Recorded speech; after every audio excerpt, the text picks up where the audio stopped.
unSILOed podcast is produced by University FM, elevating the stories of your institution.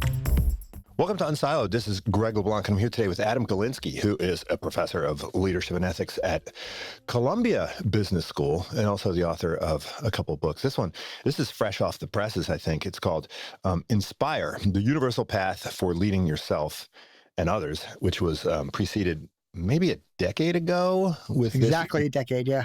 Yeah, this book you co-authored with Maurice Schweitzer called Friend and Foe, When to Cooperate, When to Compete, and How to Succeed at Both. Welcome, Adam. Thank you so much for having me, Greg. So look, I guess this book, it captures not only a lot of your research that you've done by yourself and with colleagues, but also it sort of captures, I think, a lot of what you teach. I mean, there's a clear pathway between your research and your teaching, and you teach leadership to both MBA students and executives. And a lot of the executives that you teach make an appearance in the book. Actually, you're sort of a character in the book because you talk about some of your own experiences and how you kind of learned some of the principles of leadership through firsthand experience, right? And your work is, it ranges all over the area of leadership, but a lot of it has to do with power, the acquisition of power, what's good about power, what's bad about power for both you and for the people around you. And I guess maybe, one thing I thought I'd start off with is, how does learning about these things from an academic perspective help one to put into practice leadership principles, right? I mean, it seems like leadership and, it's so primary. I mean, apes do it and baboons and they never need to take any classes, right? And yet for some reason we need some help, right? We need some training. We need some guidance, maybe from academics and from mentors and others. Why is it? Why is leading humans so much more complicated than, leading bonobos or chimpanzees? I mean, part of it is you already answered your question, which is humans are more complicated than, chimpanzees or apes, and because of our complications, it's just more difficult. Whenever I teach about leadership, I always give the same sort of example, which is, we know when you put force and pressure on an object, what direction does it go? Well, according to Newton's first law of physics, right, it goes in the direction of the force, right? But if we just change that one word in that sentence, if you put force and pressure on a person, what direction they go? Well, people push back, right? And so people aren't objects, right? And if people were objects, leadership would be a physics problem, but people aren't objects, it's a person problem, right? It's a human problem. And so I think people are much more complicated. But I want to go back to your first question, because I thought it was such a great question that I don't think I've been asked as a lot, which is that how has studying this informed the way that I am in the world, And I'll give you just a couple of different examples, I think, that really highlight this. One is, I mentioned this briefly in Friend and Foe, and then it's a much bigger part of Inspire. It's in fact the first chapter, called the leader amplification effect, right? The idea that when positions of leadership, all eyes are on us. And because of that, everything we say and do, even verbal, nonverbal, doesn't matter, right? Good and bad gets amplified and really impacts other people. So our signals get amplified and our impact gets intensified, I guess is the one way of saying that. And so studying this, you really start to recognize how small, subtle, throwaway things can have a big impact. As just one example, my son is a pretty good soccer player, and a couple of years he was 6 years old at the time, and he scored 3 goals in a game and also had an assist. And he came off the field and he's like, did you see I scored 3 goals, Dad? And I was like, I did, yeah. And I was like, but I was even more impressed with your assists, because at that age, no one passes, right? There's like 6 kids trying to hit the ball at once, trying to steal it from each other, even on their own team. And then over the next week, I could hear him say to people, it's like, oh, my soccer game was 3 goals, but my dad was even more impressed with my pass, and then you realize, wow, that he really took that sentence to heart. Or, another thing that, when a doctoral student presents research for the first time, let's say at a conference, or even in their beginning of the 3rd year, they have to do a research presentation in front of the whole faculty. And, I always did the right thing, which I would say, oh, you did great on this, this, and this. And then I would add, here's just 2 things you could do better next time. And you could just see the pin popping their balloon and their celebratory feeling just deflating. And so I realized I just can't do any criticism. Like, they've worked so hard in this presentation. It's such a, momentous accomplishment. And I was just deflating them. So now, knowing that, the principle, I was like, I only talk about the good things they did that day. And then like a day later, I'll come back and say, hey, I've just been thinking about, I have 2 ideas how to make it better next time. And then they're in a better place to process it. So those are just 2 examples. One is a parent, one is I guess kind of a faculty leader to doctoral students, but how this knowledge has really, I think, sort of informed me and helped me be, a more effective guide in this world. Yeah, and this touches on another theme of yours, which is perspective taking, because as you go up through the ranks of an organization and people start, paying more attention to you and maybe deference to you, the leadership amplification effect starts to grow. But it's almost like when you achieve that position of authority, you forget what it was like to be in a position of lower authority. So you don't, when you're sort of looking up to a leader, you're super hyper conscious of this leadership amplification effect. But then when you become the leader, it's almost like you forgot. So perspective taking, I understand why it's hard, but it should be easier to take the perspective of someone when you were that person, right? So why is it so hard? Well, I think there's 3 forces that I think perspective taking is, it's simple, but not easy. So I guess I'll take that distinction, simple, but not easy. And I think there's a lot of forces that lead us away from taking other people's perspective and focus on our own. When we achieve positions of leadership power, we also accomplish something, and so that creates kind of a sense of entitlement and self-focus. Like I did this. I think there's also, when we're in positions of power and leadership, we also have a lot of demands on our attention, and so it's hard to I had a former research assistant, and every time I needed a task, then I would just forward her the email that specified, like, someone sent me a task, I needed her to do it. And she just said to me, she's like, and I had 3 other RAs, no one ever complained. She's like, it just hurts me every time you do that by not saying please or could you do this. And so for me, we just have a lot of things on our plate, right? And so of course in that case I took the time to do it. Now then I got my next RA, I stopped doing it because it didn't seem to bother the person, but I checked in with her. I was like, will this bother you?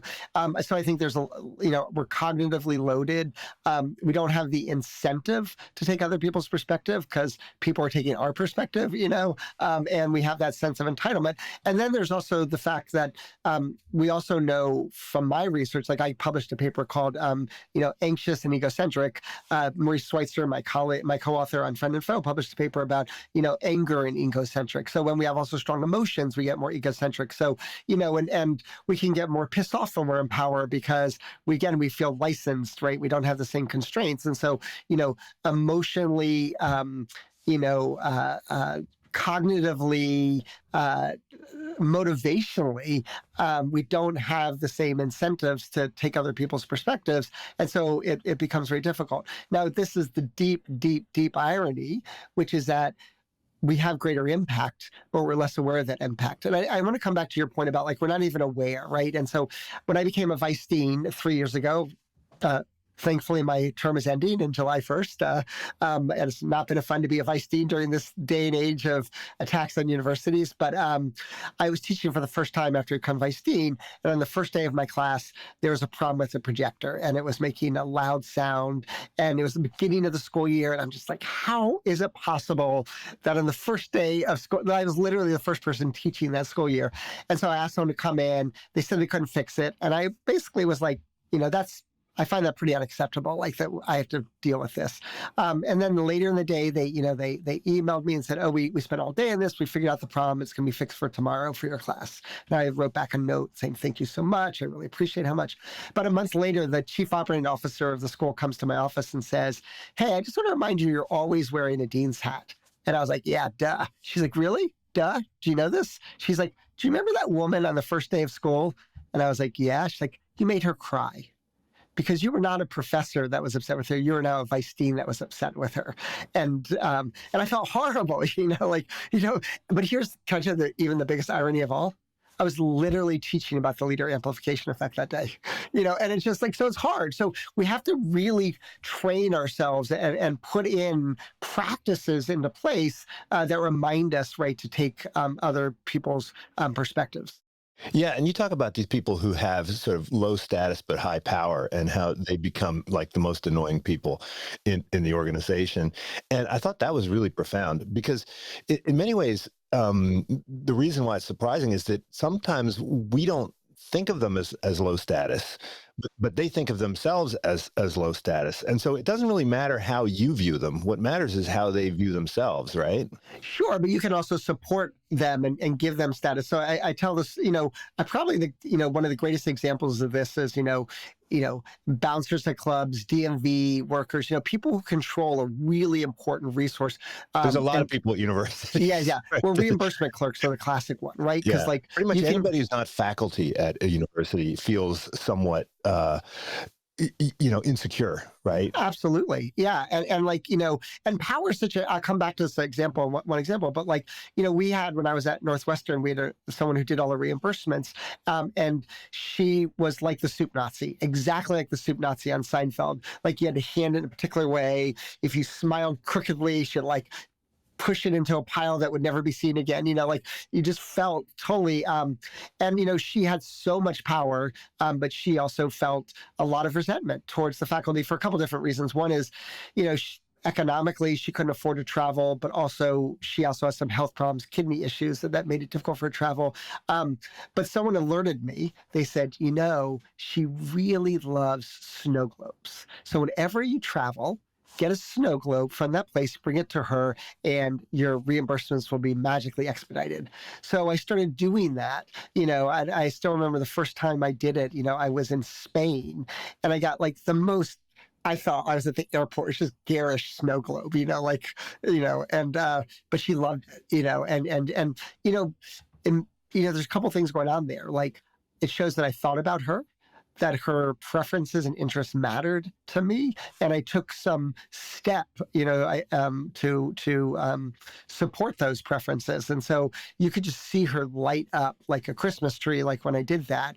And so, the biggest distinction of the new book is really this idea that there's these inspiring and infuriating leaders, and they're really mirror images of each other. And one of the ways that we can move people from the infuriating side of the continuum to the inspiring side is by treating them with respect, right? And showing them that they matter. And then that sort of, because a lot, I mentioned lack of perspective taking, but also a lot of infuriating behaviors are driven by insecurity. And so, yes, it's true. It matters how they think about themselves, but we play a role in helping them feel more secure. Yeah, and I think one of the interesting points in the book is this idea of kind of expanding the status pie, right? Because I think we tend to think that there's a fixed amount of status to go around, right? And there's no way to increase one person's status without reducing the others. And maybe that's true in the animal kingdom, but within humans, just like you can expand any pie, you can expand the status pie. And good leaders seem to do this by recognizing the humanity of the people that work for them. Yeah, and I think that one of the things that I think that leaders can do is we can recognize that there's lots of different ways that people can contribute, right, to the team. Right. There's not just one way. I think I was kind of alerted to this as a child because both my parents were professors. My dad was a professor of psychology. My mom was a professor of social work. And most universities, if you become less research active over time, you really lose status in the eyes of other people. And people really look at you because even though we have to run the university and we have to teach, people tend to focus so much on research, right? And it's kind of absurd that we make our money from teaching, but people don't really seem to care that much about it as much as they should. I think in business schools are a little different. But anyway, when my dad got full professor, he never published another paper the rest of his life. But when he passed away, there were 600 people at his memorial service. He was a beloved figure in the university, and he had just become an unbelievable administrator. Like he was director of the clinical program for 16 years, chair for longest running chair for 12 years of the psychology department at UNC. And so basically over 25 years, served in the leadership capacity. My mom still published a paper in her 80s. She was the only endowed research chair in the entire School of Social Work. So they have literally the two opposite things, but I saw how much value each of them provided in different ways. And my mom would have been a horrible administrator, the worst, And so I think as someone at a university, I think I'm able to recognize all the different ways that people contribute, which might not just be in this very narrow silo of research. And, I think one example of this is basketball, right? Where people can recognize, the different roles that players play that are really significant and important for a team, even though they might not show up in the box score like Steph Curry's 3-pointers, for example, and so part of it is recognizing that. And I tell a story in the book, which I really love. I was on a panel with a guy named Sir David Brailsford. And Sir David Brailsford was knighted by the Queen of England because he transformed British cycling. They were literally the cellar dwellers, hadn't won, I think, a gold in 100 years, a century. And then with 2 years of him, 2 Olympics of him taking over, they had the most gold medals. And then he created a Tour de France team called Team Sky, and they won 6 of 7 Tour de France's, this brand new team, and he had such a great point, which is that cycling is a team sport, but only one person gets all the glory. Right. And so his whole goal was to always recognize the contributions of each person towards that, the front person, the Greg LeMans, if you will, that are the ones that are getting all the glory. This person was incredible, helping set the pace. This person blocked that person from taking over, chased them down so they didn't get an advantage, so all the different ways of recognizing it. And I think that's really, really important. Every team has different people that contribute in different ways. Yeah, I just don't understand why more leaders don't appreciate this. I mean, I used to have a former dean who would go around and thank everybody in the organization, all the way down to the lowest level person. And it doesn't take that much time, right? And it doesn't really take that much mental energy just to kind of wander the halls and just tell people that you appreciate what they're doing. And one of the interesting results that you point to is that when people share credit, they actually wind up getting more credit, which is, again, this notion that it's not a fixed pie of credit. So why don't they do this? I mean, you mentioned insecurity, but is it also kind of unawareness or? Yeah, I think we're just, I think there's two things that are going on. One is insecurity. And insecurity, it corrupts our mind to thinking that status is zero sum. So it sort of blinds us from this thing. And I call it the vicious cycle of insecurity because we want to gain in status, and then we act in self-focused and egocentric ways that actually undermine our status. So we're actually counterproductive, I think about that. But what we showed in our research is, first of all, that insecure people are less likely to acknowledge the contributions of others, but people who acknowledge the contributions of others, the people they acknowledge gain status, but they also gain status. So there's this double status benefit for both people. And so if someone said, oh, I heard you on unSILOed and you're amazing. And, I'd say, oh, it's so great. Greg asked so many great questions. That's that little thing, that gesture of generosity makes me look good, even though it also makes you look good. Right. And so recognizing that becomes really important. I'll tell you, you talked about the executives I meet. I was in a class and this guy, Joseph Stigliano, was there. And I just mentioned, I give always people a leader amplification call to action, I call it. And I say, just, pick 2 or 3 people that have less power and just reach out to them and say, hey, you knocked that presentation out of the park. I was just thinking about that. Or, oh, when I got that report done, I was thinking how much, gratitude I felt towards your contributions to it. And he raised his hand. He said, actually, he's president of a bank. He's got 1,200 employees, and he sends a birthday greeting to every single employee. And he showed it to me, and it's just hey, Greg, happy birthday. How was bowling this weekend? And this is the example he gave me. And then that's it, and Now, you would write back this novel. It's like, oh my God, bowling was so much fun. But then I had this problem, like people just like, it's like, they send back and he says it takes him 10 minutes a day, to do that, right? All he's got to do is say happy birthday and one thing about them, but, this is a great story. So then another person who's a CEO, combined those two things that I just said, right? The acknowledge other people's contributions and Joseph Stiglano. And he said, I actually started every morning over coffee sending a text to one person in my orbit to just thank them or congratulate them or praise them in some way. He said it takes me, 2 to 3 minutes. And he said, I did it to put a skip in their step. But here's the thing that he discovered, and I love this, which is that he said it actually puts a skip in my step because they write me back these incredibly, flowing emails of like how thankful they are at my gesture, and then it makes me feel so good. And he actually said, it's funny, like I did a little experiment where like I would thank them in person or thank them on text, and in text was better because in person they kind of get embarrassed. They're like, oh yeah, like what do you say to that, But in text, he said they get to savor it and read it again. They get to share it with people, and they get to then I get these wonderful messages back too.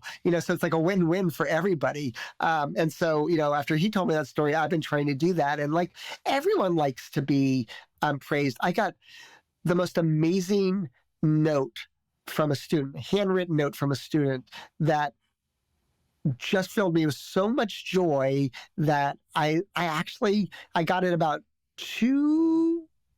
just maybe last week. I just got it last week, and I've read it every single day that I got it. Yeah, no, that's kind of why we do what we do, I think, in part, right? But it also kind of unlocks other things, right? So it unlocks information flow from those people, which helps you to become a better leader. And it also, I think, is going to make them better, employees by giving them a sense of enhanced status and power. So, I was wondering if you could talk a bit about how the subjective. So again, there's objective power and there's subjective power, and how this subjective sense of power can both, be good and bad, right?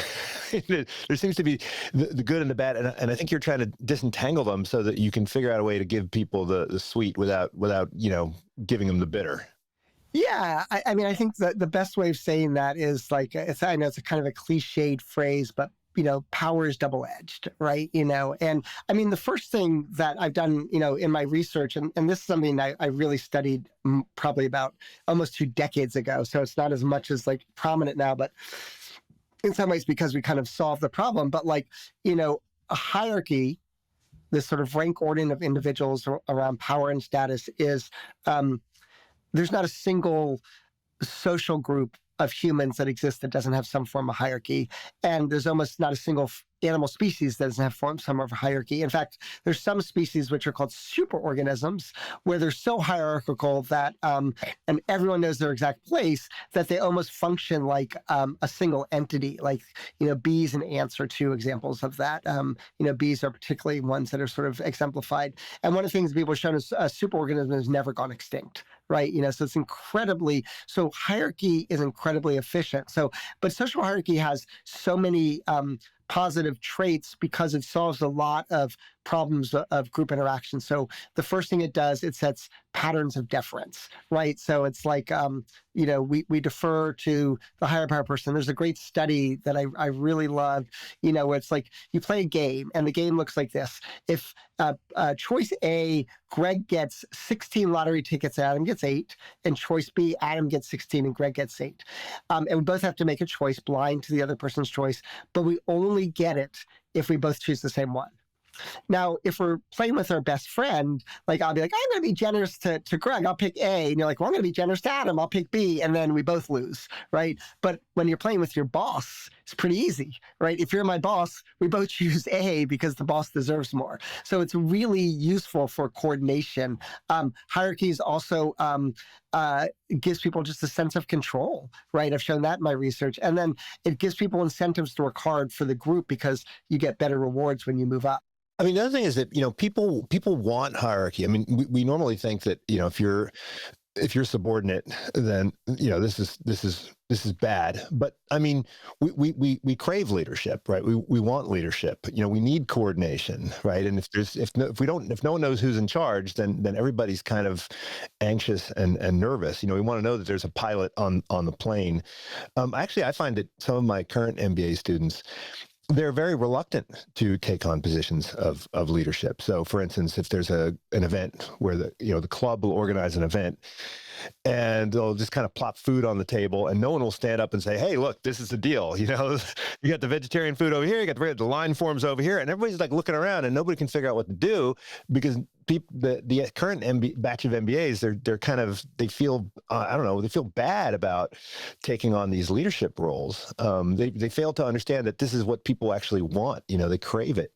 Yeah, and that's exactly right. Hierarchy, drives a sense of order. And what I've shown in my research is that when people are feeling a loss of control, a sense of dislocation, a sense of uncertainty, they crave hierarchy, and they'll even pick organizations that have more hierarchy but give them lower status. And it sort of shows how powerful that is. I mean, we see now with Donald Trump, people are like, take my rights away as long as you give me a sense of control, and I think that is one of the most, important things that it does. So it's solving fundamental needs, right? Coordination needs, reduction of conflict needs, sense of control needs, motivational incentive needs. And so hierarchy is incredibly valuable. Now, there's lots of problems with hierarchy, right? And so one of the things, an offshoot of the leader amplification effect, is something I call the leader silencing effect, right? And so not only do our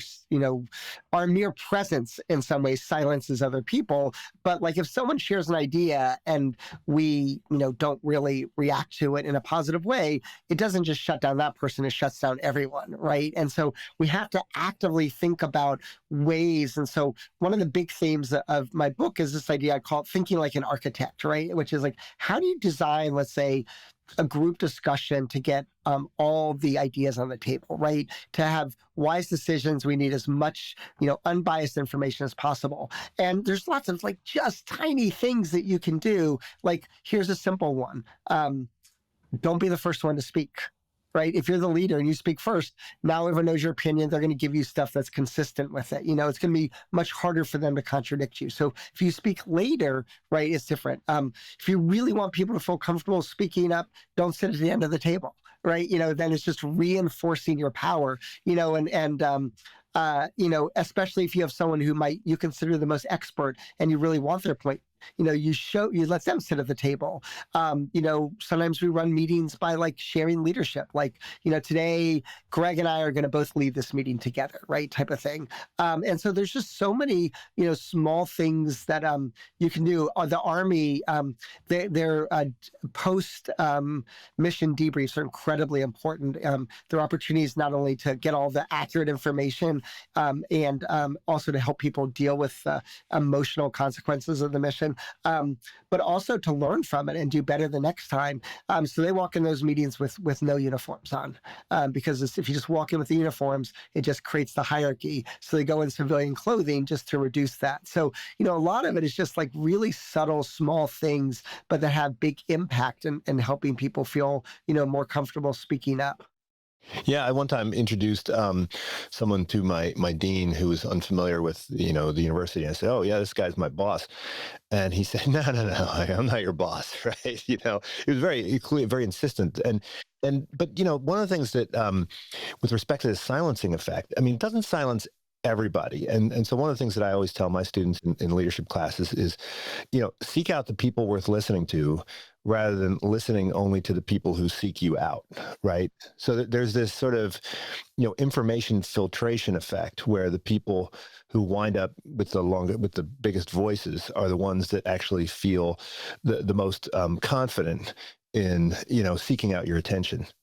Yeah, I think it's a really, really, really great point. And I actually make the same point in my class, which is, let's go back to your like club event where no one provides any order for it, right? And so one of the things that I always say is like, I say people, a lot of you out there be like, I don't want to be an ogre. I don't want to be the boss that puts too much structure on this meeting. I'm like, that's fine, but you've made a choice that the loudest people are going to dominate. Because if you don't put structure in, then the most extroverted or the loudest or the most aggressive people are going to dominate.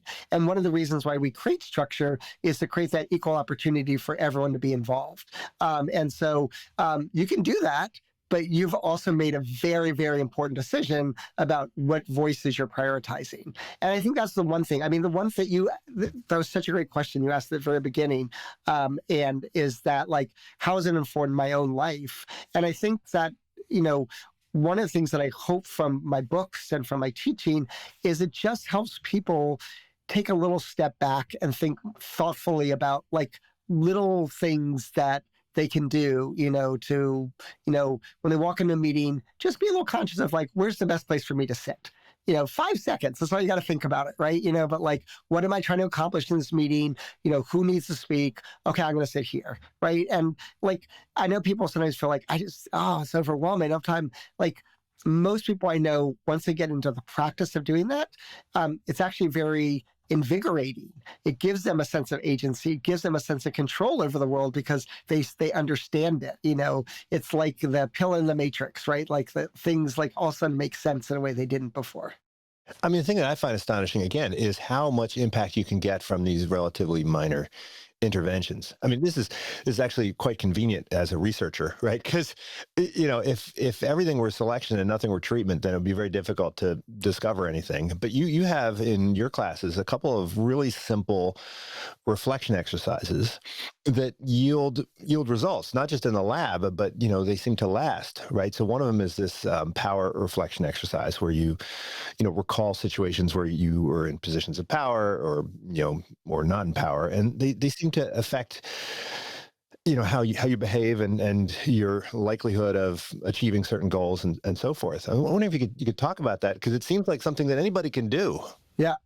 I mean, the key, here's the, key thing that is, I think, central. And it's funny that I just, mentioned about being more thoughtful. It's like reflection really matters, right? And so I discovered this with Deb Grunfeld, who's right down the road at Stanford. She and I and Joe McGee, who's here at NYU, we actually created this manipulation not as a kind of intervention that was going to help people in the world, but we were trying to solve some of the problems I was talking about earlier. We wanted to say, is the human mind activated towards agency when they have power?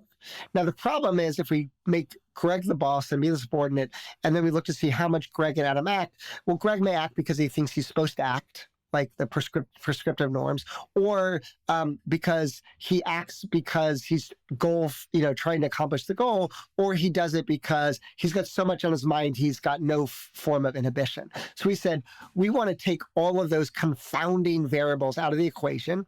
And I had been, there's another researcher in Germany, I've been doing work on getting people to think about implementations. And so he just created this simple recall task that's like, think about a goal that you've recently implemented. How did you implement it? So to help them.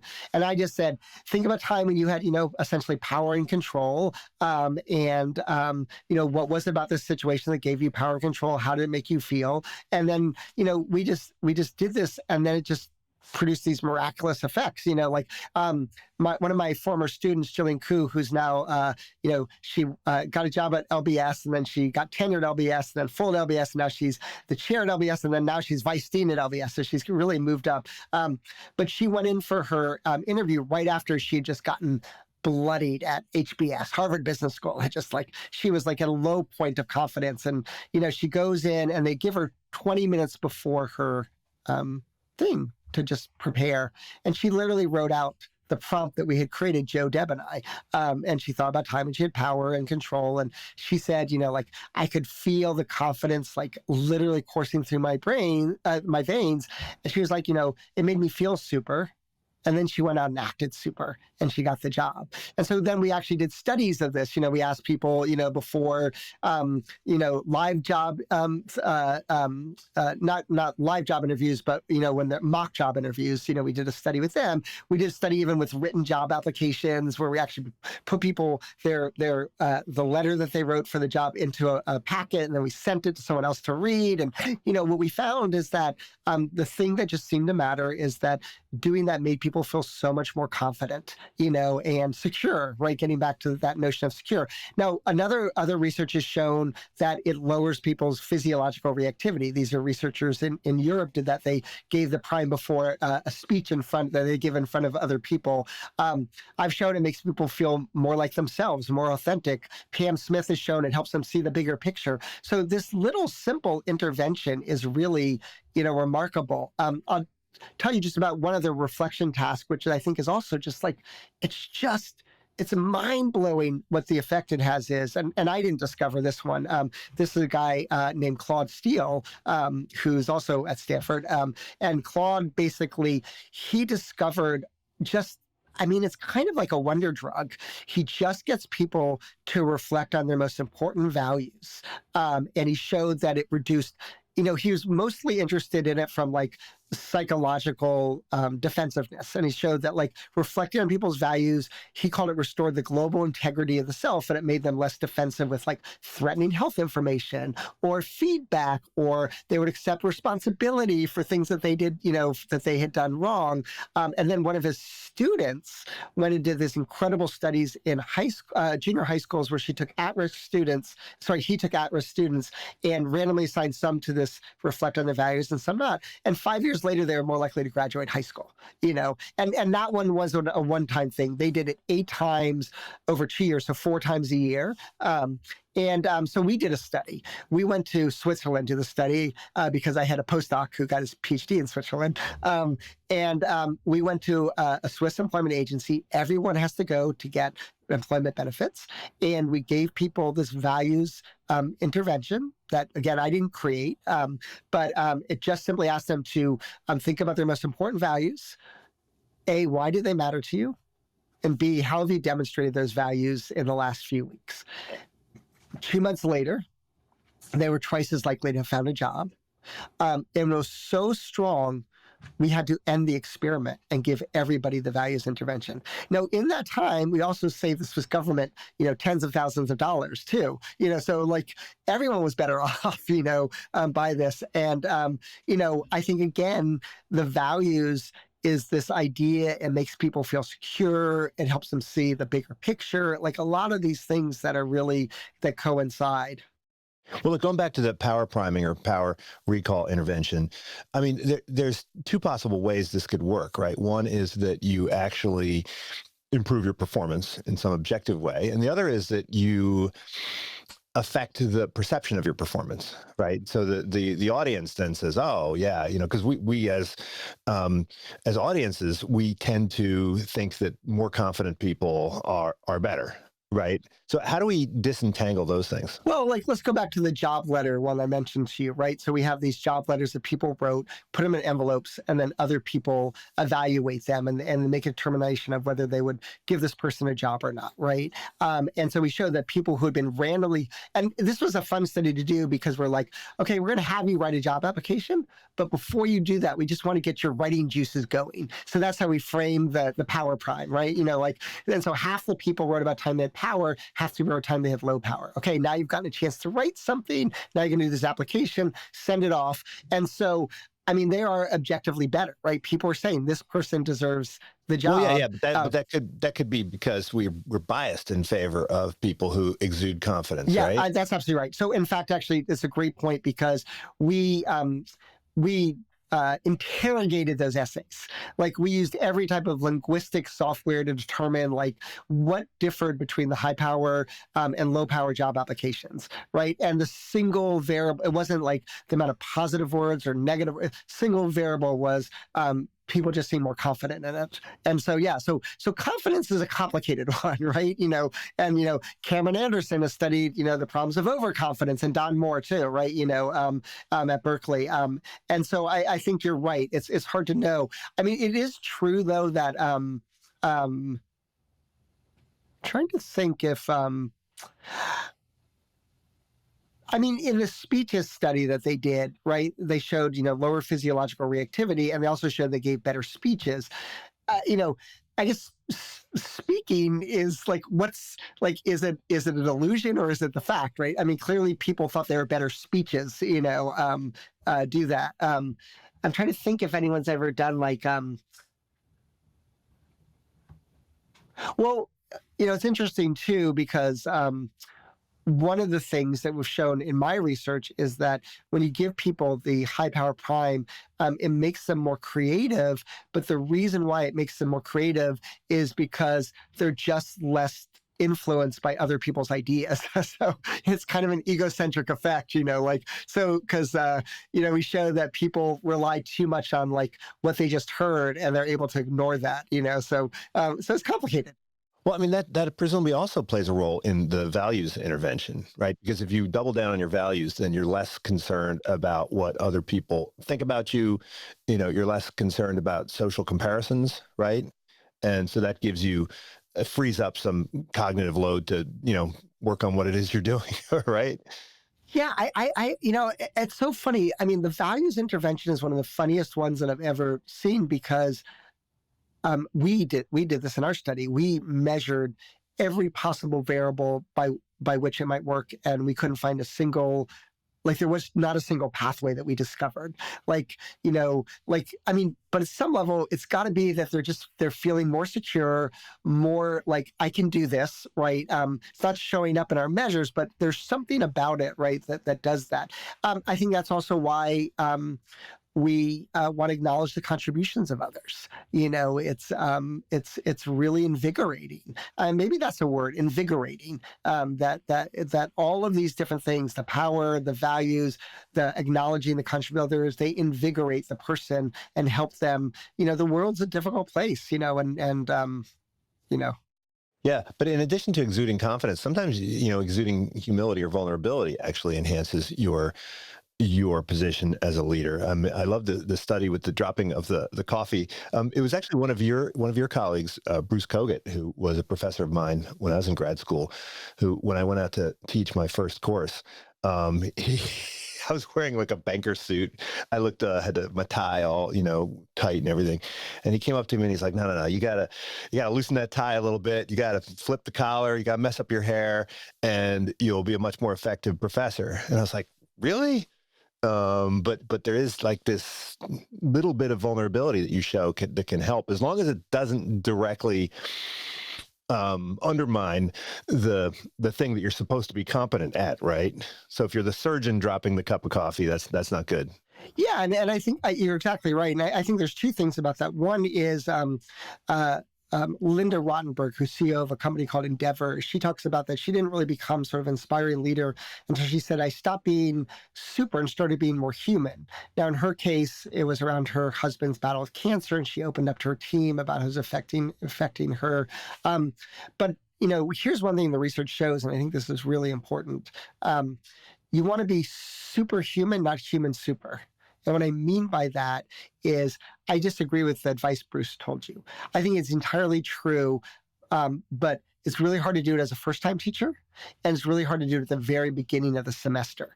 And so the reason why I used to say you have to be superhuman is you want to establish your superness, and then your vulnerability humanizes you.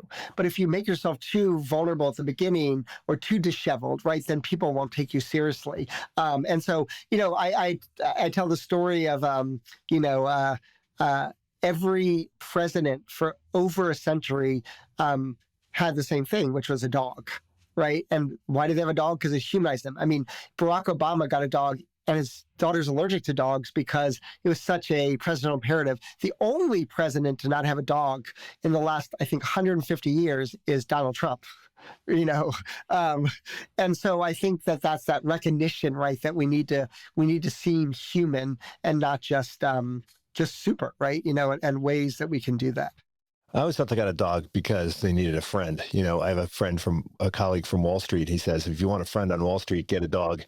Because they're the only one that doesn't judge you. And yeah, I mean, that's the interesting thing though about power though. And I want to come back to that, which is I published a paper with Deb Grenfeld and Ida Nesi, and they wouldn't let me put the title in that I wanted. We got it in the abstract, the phrase, but I wanted to call the entire paper The Celebrity's Dilemma. Do you love me, or do you just love my status and power? Right. And And so It sounds like and a so, rap song. yeah. There are tons of rap songs with that same theme. Yeah, yeah. And so I think, so some ways it's lonely at the top because you never know whether someone is being nice to you because they really like you or because they want something from you, or they just want to be connected to your power and status. And so I think one of the things is that, how do you demonstrate that people as soon as your power is gone, will they still be there for you is I think something that really, really, is difficult for people. So that's one of those complicated, we want to get power, but then all of a sudden it can make us feel a little bit, disconnected, in a way.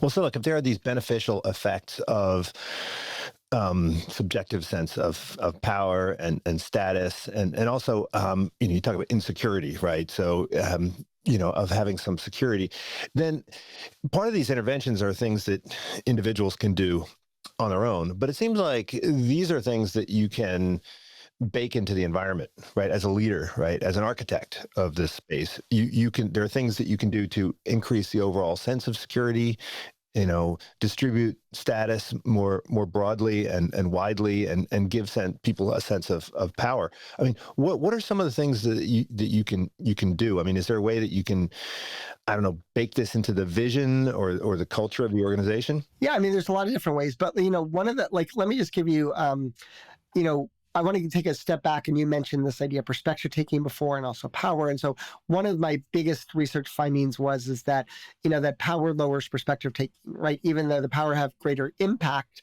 and in some ways need for perspective taking, they have less of it. But I also shown that there's a particularly powerful force of power with perspective taking. And so I actually call it it's like, driving a race car, right, would be a good analogy. So power is the gas that lets you go fast. But if you don't have a steering wheel, you're going to crash into things. So perspective taking is your steering wheel. And so, if you have but if you just have the steering wheel without the gas, you just sit there going nowhere, right? And so it's the combination, I think, of the two that are really, really powerful. And they really matter in people's lives. So we did this study with over a year with every single medical student at George Washington Medical School at Howard University, and they have to do these medical exams. And for half of them, they got a perspective-taking intervention, which is we basically told them to take the perspective of their patients and to get them in the mind, think of their experience where they've done that recently, taking the perspective of someone who really understood their perspective. And then later we asked everyone, all the patients to fill out a patient satisfaction measure. And the people didn't know anything about the manipulation, obviously, and the people that had been in our intervention had more satisfied patients. But this is where I think it really matters, is they also trusted their doctors more. And trust is one of the most important predictors of following through on the doctor recommendations, right? Taking the pills or doing the exercise or whatever it is. And so, we really can make a huge difference by, positive difference by taking, other people's perspectives. Here's a great example of this, of an architectural intervention. And it's one thing I discovered when I was at Northwestern. We created a new research infrastructure to try to increase the research productivity of the faculty. And me and another professor of marketing were put in charge of this initiative. And it just basically wasn't going well. The person that were hired to run it, there's so much frustration. I was frustrated. And so we talked to the dean, and the dean was basically, I think we should just not have faculty be, you're not trained to be managers, right? Even though we teach it, we're not trained to be managers. And so why don't we're going to change the reporting structures. They report into basically the COO essentially. And I was like, great. So we're going to go to the meeting, me and this marketing professor, and I was going to say, this isn't working. This is what we're going to do, blah, blah. But she was so much smarter than me. She's like, how do you think things are going? He's like, oh, I think, it's been a bumpy ride. He, recognized it. And then she says, do you have any thoughts of how to make the ride less bumpy? And he's like, thought, and he's had ideas. And then his eyes lit up. He's like, I think I'm the only person that I know that reports directly to faculty. And, maybe it would make things run more smoothly if I reported someone who was more operationally focused. And we're like, that's a great idea. Why don't Adam and I go talk to the dean and see, and so this thing that we were going to impose upon him, remember, people aren't objects, right, came from him, right? And so then he thought he had the idea, and, then he's going to have much more ownership over it. And so one of the things that just gave me a light bulb of now, whenever I go to give someone feedback, I always ask them, A, how do you think things are going? And B, how do you think things could be better? Right. And so then the idea comes from them. So I've imposed that on myself because my tendency would be, this is how it is, and this is how it's going to be, Well, this touches on a couple other themes in the book. I mean, one is this idea of choice, right? Giving people choice. And, everyone wants autonomy and choice. And this shows up in the negotiations discussion in both the books. But also it's this idea of downward learning, right? And asking for advice. I mean, I've seen in so many situations in organizations, universities, where they do the feedback session after the decision has been made, instead of before, right? It's like, and sometimes people have amazing ideas. I mean, I really love the movie Groundhog Day with Bill Murray. And, I just watched it recently on a plane, and, he does, like, he's such a jerk at the beginning. And at the end, he's like, hey, to the camera guy, where do you think would be the best place to set up? And that's like his big transformation at the end. He's like asking the cameraman for his thoughts and advice, and you can just see him light up, with that. Yeah, there's so much benefit for, like, even if you knew what the best idea was, you could steer other people to like come to that idea. I remember I was chair for 6 years, and I went to executive committee, and most of the decisions made at the business school here are made by an executive committee vote. And the dean actually isn't the one voting. And I walked out of a meeting, and we come to, it was a very contentious issue, but we'd come to a vote. And then I ran into my avuncular colleague who was in his like late 70s, early 80s. And he said, I heard that meeting went really well, and the dean got exactly what he wanted. And I was like, what? And he's like, oh, he orchestrated that entire meeting to end up. And I was like, oh my God, like, I teach this stuff, but I just felt like it had organically happened and that we'd come to the solution, I was like, it just felt like it came from us. He's like, that's what he was doing. He was, because he can't, the governance structure wouldn't allow him to impose it, and if we thought he was imposing it, we would have pushed back against it, So yeah, I think it's really thinking, there's the famous phrase, right? It's like, do you want to be right or do you want to achieve your goal? And I think that's one of the things about leadership, right? Is that like, it gets back to sharing credit. Like, like I didn't need the credit for coming up with a new reporting structure for this person, right? Like that person needed to buy into it. And that was the goal. Mm-hmm.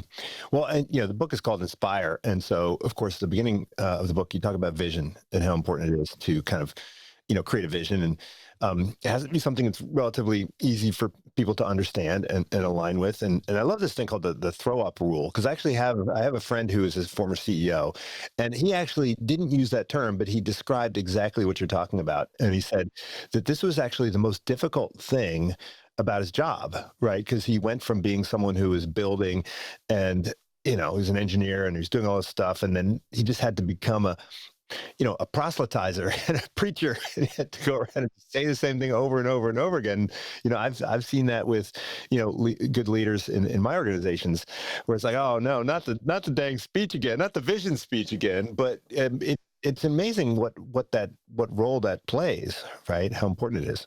I mean, absolutely. I mean, I think that, we just have a single example of that is that, a certain person became president of the United States because of Make America Great Again. It's so easy to understand and simple in its meaning. I think that, one of the other things too about, one of the examples I give, is how a good vision, simplifies decision making. And again, it helps that coordination aspect. And so I give the example of Zoom. So Zoom, literally on their wall, it has their value, which is deliver happiness. And, I don't know how they came up with it. I don't know the whole background, but it became literally essential during COVID-19. So like, I mean, I never heard of Zoom before March 2020, and no one had. And all of a sudden now they have, hundreds of thousands, millions of more users, right? And so the Deliver Happiness helped them in two ways. The first way was like, what should be the Pareto optimal Goldilocks set of features for Zoom, right? If we have too many, people get overwhelmed, reduces happiness. We have too few, people can't accomplish their goal, reduces happiness. So they spent a lot of time figuring that out. The second thing is there's nothing that reduces happiness more than long wait times on customer service lines. And they knew people were going to need customer service help. And they solved a solution for the American economy, which is people without jobs sitting at home, they can be customer service representatives for Zoom. So they put so much energy into reducing wait times, for customer service and also having them be knowledgeable. And so think about like, this is an unbelievable crisis, massive upscaling of an organization. But because they had this singular vision, they're able to make decisions in real time that fulfill that mission, but also, really accomplish their goals. So look, I mean, your book, I think, is aimed at people who want to become great leaders. But I mean, we've got a lot of people that are just terrible leaders. I mean, I've been around some of them, and for some reason they stick around. I think, in Friend and Foe, you said something like, oh, these folks will sooner or later crash and burn. But sometimes they don't. And, they'll create fear so that they can, entrench themselves in power. And I mean, how do we explain this? I mean, what is it about the, I guess, organizational immune system that will allow sometimes these infuriating leaders to entrench themselves? Yeah, I mean, it's really, we're going to go back to the idea of like, hierarchy that we mentioned earlier, but there's a professor at Northwestern one of my colleagues when I was there, Ben Jones, and he basically showed that like looking at GDP growth for countries and like, the best dictators are better than the best democracy. Like there's good dictators are incredibly efficient. The problem is there's very few good dictators and most of them are horrible. And the worst dictators are far worse than the worst democracy on economic growth, right? And so part of it is, that like we all recognize that, a lot of people believe, for example, that Donald Trump is one of those great dictators who's going to make America more efficient and produce better outcomes for, everyone involved. And so even though he might be doing things that are reducing people's rights and other elements, they let go of that because they see like the positive side of it. And so, a lot of people, who get power, can retain power through fear, right? And so, one of the issues is that, a group of individuals can override, a powerful person. Single individuals can't, right? And so you have to like work together to do that. And it's a very difficult thing to do. But I would say that, the leaders that seem horrible that survive are doing it for one of two reasons. They actually are satisfying fundamental human needs that people have, right? For control, for example, for a sense of meaning, for a sense of optimism, simplicity, right? Or they have gotten such tight control over the levers of power that, resistance is futile. In some ways, that's what Donald Trump learned from his first term is I need to concentrate power more if I'm going to survive. Now, I guess last question. I mean, you teach leadership and ethics. And I mean, normally these are taught by different people, right? And so how do you, do you incorporate ethics into your leadership training? Do you incorporate leadership into your ethics training? Yeah, my class is called executive ethics, so it's about leadership, right? This is not a very good version of this, but I'm going to hold up a knife, and this is like a big symbol of thinking about leadership and ethics, which is that almost every single thing that you give someone, like the tools of leadership, are like a knife. A knife is an incredible tool. It can cut food, it can open boxes. It can also be used as a weapon to really hurt people and even kill them. And so, all great, autocratic demagogue dictators understand the value of a simple vision, right? An optimistic, simple vision. They all present extreme levels of strength and portray themselves as courageous. And they express authentic passion in the sense that I'm doing this on your behalf to protect you, right? And so fulfilling those human needs for, a sense of protection and safety and understanding and meeting. But they're doing it towards their own selfish ends, right? To concentrate power and to towards corruption and things like that. And so that's the one thing you have to recognize, right? You have to recognize that every single part of the leadership toolbox can be used for good, or it can be used for a really bad goal, right? It can use to hurt people. And so part of what inspiring leadership is using the toolbox towards inspiring goals and to making other people's lives better. Well, look, I can understand why it's important for leaders to understand ethics, but is it also important for people who strive to be ethical to understand the principles of leadership? It seems like if you're trying to do good in the world and you don't understand the mechanisms of power, then you're not going to make much of an impact on the world, right? Yeah, and I think, one of the examples I give is like Abraham Lincoln, right? Abraham Lincoln didn't go to war to end slavery. Abraham Lincoln went to war to preserve the Union. And so people were calling on him to end slavery. And he's like, but that's not my goal is to preserve the Union. Now, I personally believe that if we preserve the Union, slavery will end. And so that's, the ultimate. I personally believe there should be no slavery, but, I think it's a good example where, what's the duty, what's the goal you're trying to accomplish? Now, that goal might also accomplish the broader ethical end in itself. But in this case, would you rather end slavery in the Union but have two nations, or would you rather preserve the Union and hopefully end slavery in both places, right? And that's the choice that he had to make. Well, Adam, thanks so much for joining me. Thank you so much for having me. We didn't even talk about friend and foe that much, but it's also a worthy read and lots of interesting insights, and also lots of interventions that you can do on yourself and others. Right? So it's a how-to book as well. So thanks so much for joining. Yeah, thank you so much for having me. unSILOed podcast is produced by University FM, elevating the stories of your institution.